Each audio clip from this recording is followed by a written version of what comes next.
So thank you सबसे पहले मनोज भैया अपना प्रीसियस टाइम देने के लिए।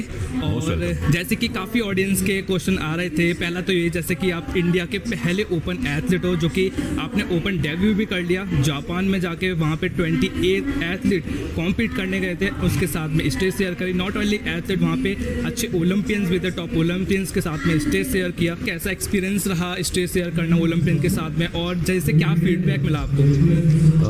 यार सबसे पहले तो एक फैक्ट चेक, मेरे से पहले वरिंदर गुमन सर, में ही रेस्ट इन पीस, वो गए थे एंड उनकी प्लेसिंग आई गेस 14 थी शायद। एंड मैंने अभी रिसेंटली कम्पीट किया जापान प्रो शो में और मेरी प्लेसिंग 11th आई है out of 26-28 competitors, if I am right. तो एक्सपीरियंस वाज टॉप नॉच। वहाँ पे उन्होंने जैसे शो प्रोडक्शन जो था सब कुछ बहुत बढ़िया था, stage was really good and everything went on time, Japanese precision. बाकी all in all it was a very good experience. बहुत ज़्यादा ज़रूरी था मेरे लिए कि मैं बाहर जाके कम्पीट करूँ इन लोगों के साथ और देखूँ कि वेयर आई स्टैंड। ओके, सो दूसरा क्वेश्चन था कि करंटली आप किसके अंडर ट्रेनिंग कर रहे हो? Currently I'm working with Dominic Cardone, वो मेरे कोच हैं और he is based out of Miami, Florida। तो उनसे ही कोचिंग ले रहा हूँ मैं। पिछले पूरे साल मैं उनके साथ था, ऑफ सीजन भी उन्हीं के साथ किया एंड प्रेप पूरा उनके साथ किया and this is my second year working with him now. Okay, so भैया लास्ट ईयर जब जापान प्रो शो गए थे तो वहाँ आपको मतलब फाइनेंशियली किसी ने सपोर्ट किया है, सारा कुछ आपने खुद से ही अपने एंड से किया, और आपका ओवरऑल वहाँ पे कितना एक्सपेंसेस रहे थे? यार ओवरऑल एक्सपेंसेस तो I really didn't check on that. मैं नहीं मानता इन सब चीज़ों में। बाकी हाँ, everything was taken care by myself only. Okay, so आपको किसी ब्रांड ने लाइक स्पॉन्सर नहीं किया या? नहीं, ब्रांड स्पॉन्सर्स थे मेरे, मतलब not all commercials were there, but Dyson, campus nutrition, ये दोनों थे मेरे साथ पहले। So Dyson has been taking care of my everything PED related. Okay, so भैया नेक्स्ट प्लान आपका क्या है अपने शो का? किस साल कॉम्पीट करना है? अभी तो आपका ऑफ सीजन चल रहा है। अभी मेरा ऑफ सीजन चल रहा है। सो ऑफ सीजन का टारगेट क्या है आपका?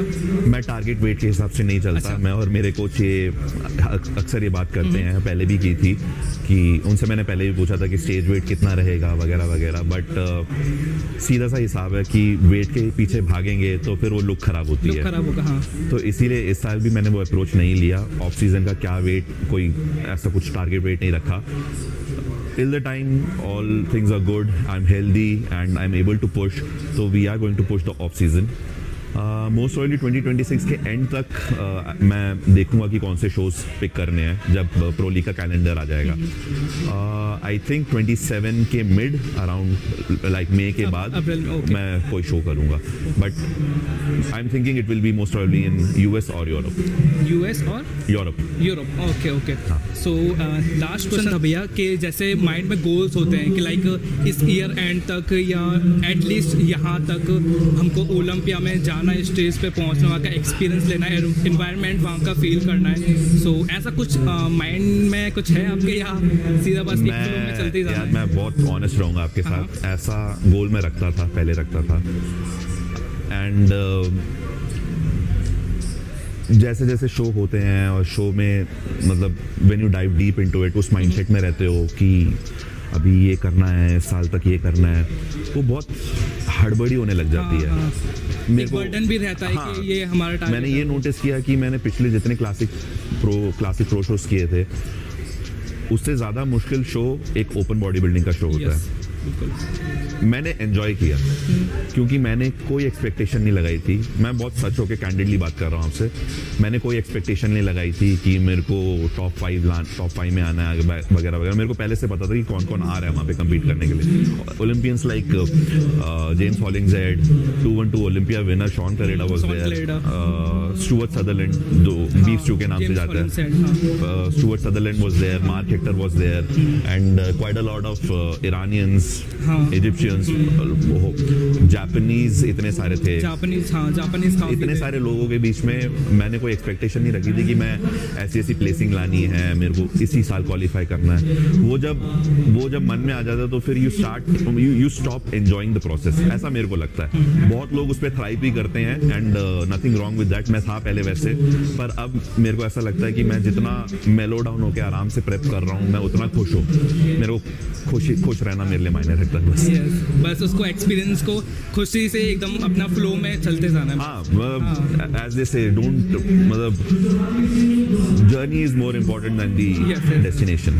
ठीक है। सो भैया एक ये था कि जैसे आपने क्लासिक में कॉम्पीट किया, देन उसके बाद में वहाँ से स्विच किया। हाँ। एक जब आई थिंक मैंने चैनल स्टार्ट किया था लाइक 2022 मुंबई प्रो शो आपने कॉम्पीट किया था। आई थिंक एक पॉइंट से आपकी क्वालिफिकेशन मिस हुई थी। सेकंड प्लेस आया था ना, एक पॉइंट से हुई थी क्वालिफिकेशन मिस। हाँ। सो उस टाइम का आपका क्या माइंड सेट था, लाइक अगर वो एक पॉइंट या थोड़ा सा इम्प्रूवमेंट या थोड़ा सा और ड्राइनेस आया था तो क्वालिफाई हो जाता? उस टाइम तो बहुत डिजेक्टेड था ऑब्वियसली।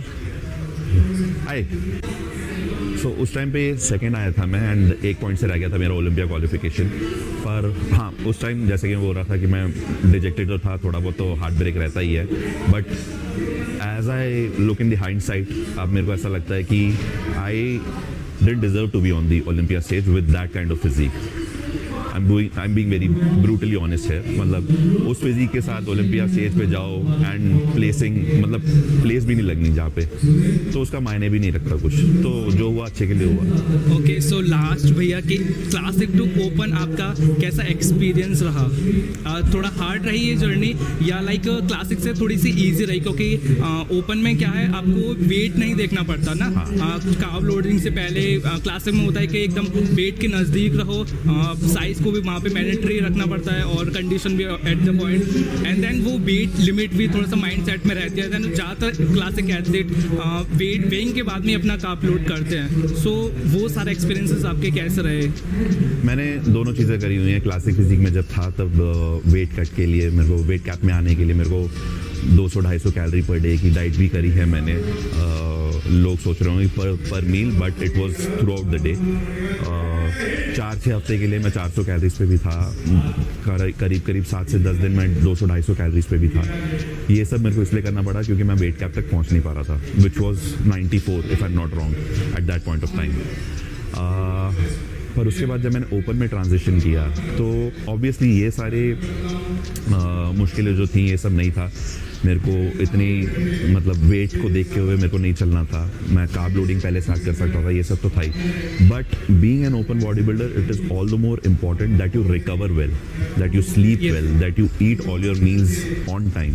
क्लासिक में ऐसा होता था कि कभी कभी मील मिस हो सकता है, मतलब आई एम अ ह्यूमन, तो फिर कभी कभी मील मिस हो सकता है। But being an open body builder, it is your job to focus on all aspects of your body building life, or be it rest, recovery, be it your workout, be it your diet, be it your supplementation, everything matters. Recovery के मामले में deep tissue massages और उसके बाद physio session, सब कुछ मायने रखता है। तो everything had to be charted down कि भाई क्या चल रहा है, क्या क्या करना है, आगे क्या कैसे बढ़ना है। तो उस एस्पेक्ट में open body building is way more tough. Okay, so thank you भैया, यही क्वेश्चन थे सारे ऑडियंस के, और इतना अपने अच्छे से इंटरव्यू दिया और इतना टाइम देने के लिए बहुत बहुत धन्यवाद। Most welcome.